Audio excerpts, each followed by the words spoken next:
तो hello student, welcome to Sushil online classes.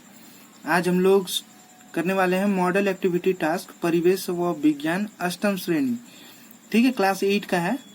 तो अच्छा, वीडियो आने में बहुत देरी हो रहा है, इसके लिए सॉरी, क्योंकि कुछ पर्सनल काम भी है जिसके कारण वीडियो जो है रेगुलर अपडेट नहीं हो पा रहा है। तो बहुत ही जल्द सारे विषयों का जो एक्टिविटी टास्क है मैं देने का कोशिश कर रहा हूँ। तो तुम लोग इसी तरह अपने जो चैनल है इसमें अपना जो प्यार है वो बनाए रखो। ठीक है, तो देखो पहला क्वेश्चन क्या है कि पारा का घनत्व 13.6 ग्राम क्यूबिक सेंटीमीटर होने पर 5 लीटर पारे का भार कितना किलोग्राम होगा। तो इसको हम लोग सॉल्व करेंगे। तो जैसे कि पता है कि घनत्व निकालने का जो फॉर्मूला होता है वो होता है भार बाई आयतन। तो भार बराबर क्या होगा, घनत्व गुने आयतन। अब यहाँ पे 1 लीटर मतलब कितना है, 1000 क्यूबिक सेंटीमीटर। तो 5 लीटर बराबर 5000 क्यूबिक सेंटीमीटर। हम इसको इस तरह से लिख लेंगे। तो भार बराबर क्या होगा, यहाँ पे 13.6 गुने 5000 ग्राम। अगर हम लोग इसको गुना करते हैं तो इतना ग्राम आता है। तो इसको अब हम लोग क्या करेंगे, इसको हम लोग अब केजी में बदल लेंगे। तो केजी में बदलने से हम लोग क्या करेंगे, बदलने के लिए हम लोग इसको 1000 से भाग दे देंगे। 1000 से अगर हम लोग भाग दे देते हैं तो ये हो जाएगा 68 किलोग्राम। अब हम लोग को पता ही है कि 1 kg इज इक्वल टू 1000 ग्राम होता है। ठीक है, तो 1000 ग्राम होता है। तो इसका मतलब इसका जो आंसर होगा वो होगा 5 लीटर पारे का भार 68 किलोग्राम होगा। ठीक है, तो क्वेश्चन नंबर जो 2 है उसको अब हम लोग करेंगे। तो देखो यहाँ पर दिया हुआ है, जानवर की एक स्पष्ट तस्वीर बनाकर उसके विभिन्न अंशों को चिन्हित करें। तो जानवर नहीं होगा, यहाँ पे जंतु कोशिका होगा। ठीक है, तो देखो यहाँ पे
नेक्स्ट है क्वेश्चन नंबर 3।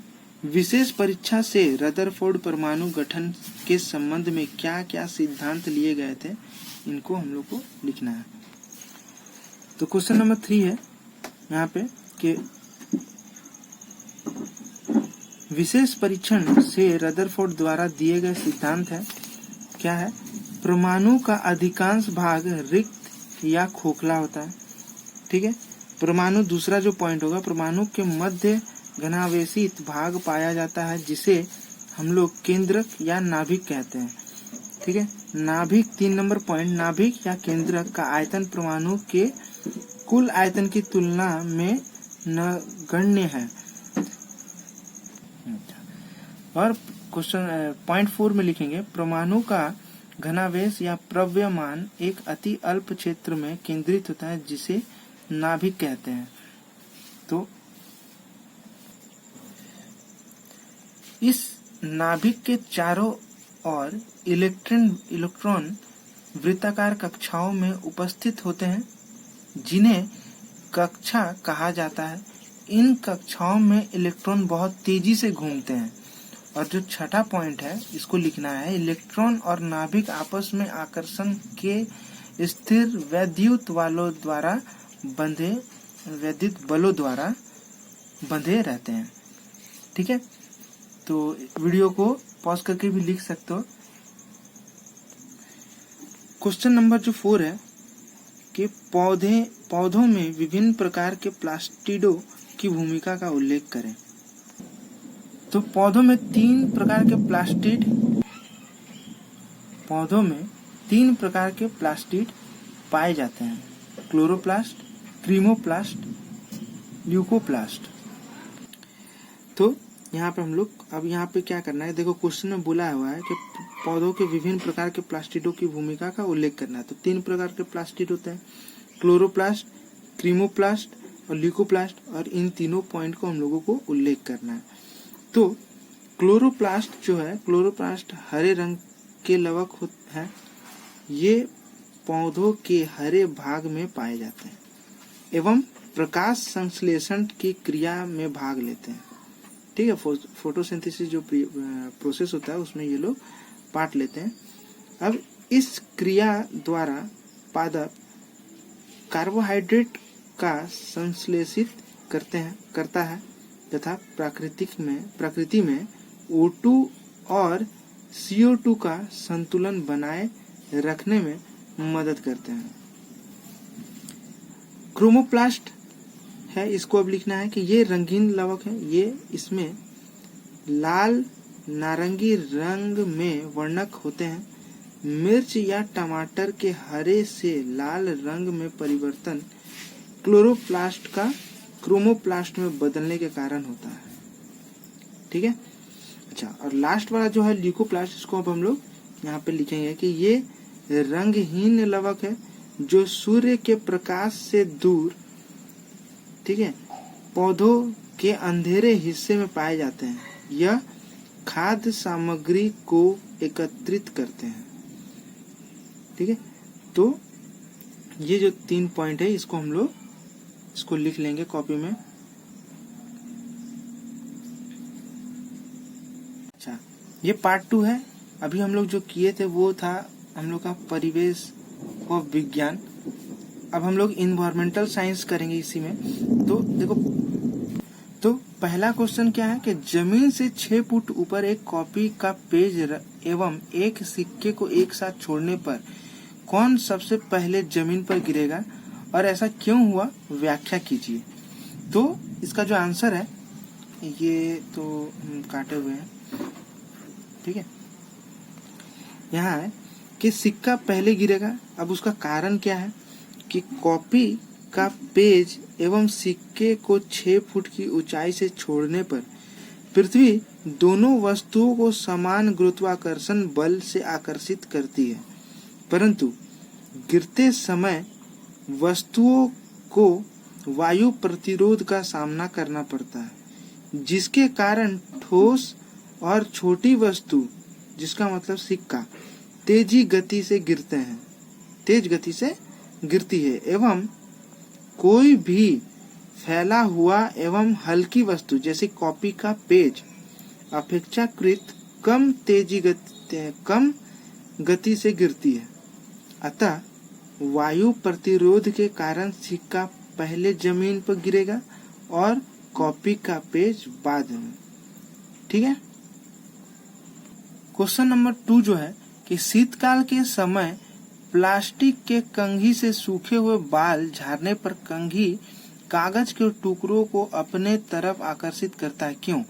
देखो, शीतकाल के समय प्लास्टिक के कंघी से सूखे बालों को झाड़ने पर घर्षण विद्युत के कारण कंघी अवशेषित हो जाती है, जिससे उसमें छोटे छोटे कागज के टुकड़ों को आकर्षित करने का गुण आ जाता है। तो यही एक कारण है जो तुम लोग लिखोगे। नेक्स्ट क्वेश्चन क्या है कि गैसीय अवस्था में अणुओं की गति के संबंध में तुम क्या जानते हो। तो गैसीय अवस्था में गैस के अणुओं में अंतरा आणविक स्थान अधिक एवं अंतरा आणविक बल बहुत कम होता है। ठीक है, इंट्रामोलिकुलर फोर्स और इंट्रा जो फोर्स होता है वो बहुत कम होता है, जिसके कारण इसे अणु अत्यंत गतिशील होते हैं। अत्यंत गतिशील होते हैं। जैसे अत्यंत गतिशील होते हैं। गैस के अणुओं में स्थानांतर, घूर्णन तथा कंपन तीनों प्रकार के गति संभव है। फलस्वरूप गैसीय अणुओं की गतिज ऊर्जा उच्च होती है।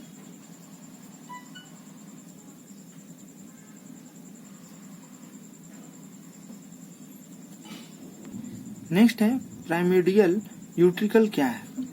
ठीक है, तो प्राइमोर्डियल यूट्रिकल पूर्ण परिवर्धित रिक्तिका वाली कोशिकाओं में कोशिका द्रव्य का बहावतम स्तर उसकी अंत वस्तुएं तथा रसधानी है। ठीक है, नेक्स्ट क्वेश्चन है मनुष्य के लाल रक्त कणिकाओं का आकार कैसा है और इस आकार के कारण उसे क्या सुविधा है। तो मनुष्य के लाल रक्त कणिकाओं का आकार डिस्क के तरह होता है। यह परिधि में मोटा और मध्य से कम मोटा होता है। तो लाल रक्त कोशिकाओं के इस प्रकार के कारण वे पतली शिराओं में भी आसानी से गतिशील होते हैं और क्षेत्रफल अधिक होने के कारण अधिक मात्रा में ऑक्सीजन का उपयोग कर शरीर को ऊर्जा प्रदान करते हैं। नेक्स्ट जो क्वेश्चन है वो है कि ग्लाजिकाय की रचना एवं कार्य के विषय में लिखें। तो देखो ग्लाजिकाय की रचना मुख्यतः 3 घटकों सिस्टर्नी, नलिकाएं एवं पुतिकाएं से मिलकर होता है। ठीक है, तो सिस्टर्नी एक झिल्ली नुमा घुमावदार चपटी संरचना होती है जो एक दूसरे के समांतर व्यवस्थित होती है। नलिकाएं छोटी शाखित नलिकाकार संरचना होती है। ये शाखाओं के द्वारा आपस में जुड़ी होती है एवं सिस्टर्नी के किनारों पर बनती है। पुटिकाएं छोटी तथा थैली जैसी संरचना है। इसका निर्माण नलिकाओं में होता है। कार्य क्या है? गोल्जिकाय लाइसोसोम का निर्माण करती है। लाइसोसोम का निर्माण गोल्जिकाय के परिपक्व भाग में होता है। यह प्रोटीन की छटाई में सहायक होता है। पौधों में गोल्जिकाय पौधों की कोशिकाएं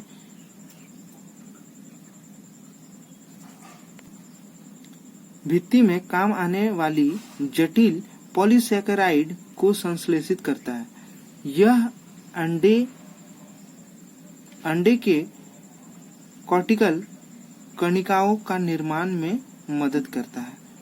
तो ये जो था जो एनवायरमेंटल साइंस का सारे क्वेश्चन को मैंने यहाँ पे लिख दिया है। तो तुम लोग वीडियो पॉज करके भी लिख सकते हो या तुम लोग यहाँ से लिख सकते हो।